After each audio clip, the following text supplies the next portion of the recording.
My videos for today guys. Ito guys, gumawa tayo ng suma ni lagkit. Yan na siya guys, para pang snack.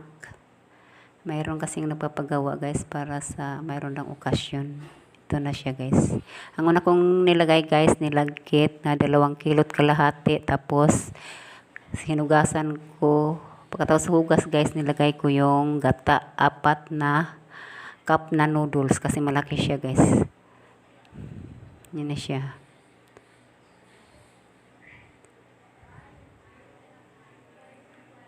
Saka nilagyan natin ng luya, dami-damihan natin para lalo sumarap. Saka lagyan natin ng asukal,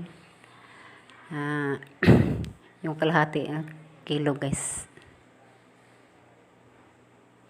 And kailangan mo siya halu-haluin pa hanggang tuyo na siya. Ito na siya guys, natuyo na siya. Kailangan na to siya pahinaan para hanggang maluto na siya. Yan na siya guys, simulan natin pagbalot. Ay, siya na siya guys, tapos na siya agbalot. Yan na, nakasalang na rin siya guys, kumukulo-kulo na.